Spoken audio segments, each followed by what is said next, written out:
কিছু কিছু মেয়েরা যেই পরিমাণে সাকিবের পিছনে লাগছে শুধু তাকে বিয়ে করার জন্য, আমি বুঝি না ভাই তাদের কি যোগ্যতা আছে। আরে ভাই আগে নিজেকে আয়নায় দেখেন, সুন্দর চামড়া হলে, সাদা চামড়া হলে সবকিছু হয় না। যেখানে অপবিশ্বাসের মতন একটা মেয়ে সংসার করে টিকে থাকতে পারলো না, যেখানে এখনো তাদের ভিতর বিচ্ছেদ আছে, তারা কোথায় একটু জোড়া লাগবে সেখানে আপনারা ফাটল ধরানোর লেগে উঠে পড়ে লাগছেন। ভাই এখনো সময় আছে, ভালো হয়ে যান। মেয়েদের শত্রু মেয়েরাই। আসলে এই জমানাটা এখন এমন হয়েছে যে ছেলেদেরকে বিশ্বাস করা যায়, তবে একটা মেয়েকে একটা মেয়ে বিশ্বাস করতে পারে না।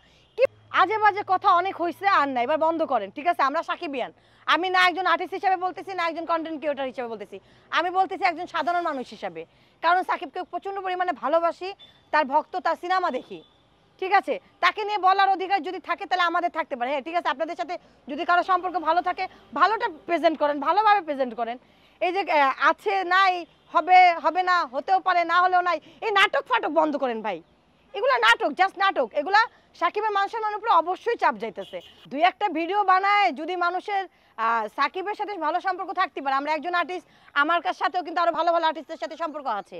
তার মানে এখন যে তার নাম ভাঙায় খায় বা তাকে খোসা করবেন কি করবেন না, এর ভিতরে দেখ আপনারা এক একটা মানুষের নামে এক একটা নিউজ, যখন এক একটা ছবি পোস্ট করেন বা একটা ভিডিও দেখেন, আপনারা যখন একটা টাইটেল দেন তখন অবশ্যই তার কথার উপরে ভিত্তি করে টাইটেলটা দেন, একেবারে পুরোপুরি মাখায় দেন না। আর যদিও দেন, সেখানে একটা কথা আছে, সে কেন আসে মাইকের সামনে?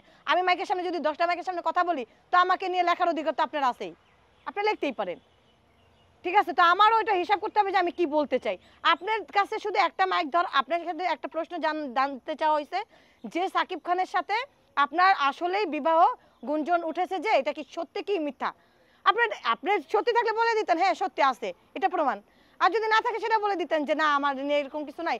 সাকিব যখন এটা ক্লিয়ার করে দিল যে আমার কোনো ডাক্তার ফাক্তার হলেও কোনো মডেল হবে না, কোনো নায়িকাটাকে আমার বউ হবে না, সে যখন স্টেট কার্ড বলে দিল, বলে দেওয়ার পরেও কিন্তু আপনারা কিন্তু এই জিনিসটা কিন্তু জোল ঘোলা করেই যাচ্ছেন। মেয়েরা যে মেয়েদের শত্রু ভাই, এটা তার প্রমাণ। কারণ তার দুইটা ওয়াইফ থাকা সত্ত্বেও, হ্যাঁ তার বিবাহিত জানা সত্ত্বেও, কিছু কিছু মেয়েরা যেই পরিমাণে সাকিবের পিছনে লাগছে শুধু তাকে বিয়ে করার জন্য, আমি বুঝি না ভাই তাদের কি যোগ্যতা আছে।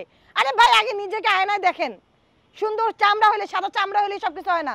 যেখানে অপবিশ্বাসের মতন একটা মেয়ে সংসার করে টিকে থাকতে পারলো না, যেখানে এখনো তাদের ভিতর বিচ্ছেদ আছে, তারা কোথায় একটু জোড়া লাগবে সেখানে আপনারা ফাটল ধরানোর লেগে উঠে পড়ে লাগছেন। ভাই এখনো সময় আছে, ভালো হয়ে যান। মেয়েদের শত্রু মেয়েরাই। আসলে এই জমানাটা এখন এমন হয়েছে যে ছেলেদেরকে বিশ্বাস করা যায়, তবে একটা মেয়েকে একটা মেয়ে বিশ্বাস করতে পারে না। আর আপনারা যে কথাগুলো বলতেছেন, আপনারা এক একজন যে বিয়ে করতে চান, আরে ভাই আপনারা কেন বিয়ে? আপনারা তো এই কথাটা বলাই ভুল, এই কথাটা বলাই একটা মেয়ে মানুষ হিসেবে ভুল, যেখানে তার দুটো সন্তান আছে। আপনারা সে কি বিয়ে করার জন্য কি অ্যালাউন্স দিছে, নাকি সে কোনো সাইনবোর্ডে দিয়ে দিছে যে আমি বিয়ে করতে চাই? তার নিজের মুখে তো একবারও বলে নাই। যেখানে গুঞ্জন শুনতেছেন যে অপবিশ্বাস আমাদের ভাইজান সাকিব মিলতে যাইতেছে বা হচ্ছে, এটা ধরে নেন না, দোয়া করেন না তাদের জন্য যে তাদের সুন্দর একটা সংসার হোক। কেন ভাই একটা মেয়ে হয়ে কেন আর একটা কাটা জায়গায় নুনের ছিটা দিতে যান আপনারা? কোনো কিছুই হবে না, শুধু নিজেকে প্রমোট করার জন্য, নিজেকে ভাইরাল করার জন্য, নিজেকে সামনে আনার জন্য চেষ্টা। ভাই আমরা সাকিবিয়ান, আমরা কিন্তু নেক্সট বার বলে দিলাম, আমরা কিন্তু এগুলো মানবো না, আর মানতে চাইও না। সাকিবকে নিয়ে যদি কোনো উল্টাপাল্টা কোনো ধরনের কথাবার্তা হয়, এর প্রতিবাদ করেই যাব।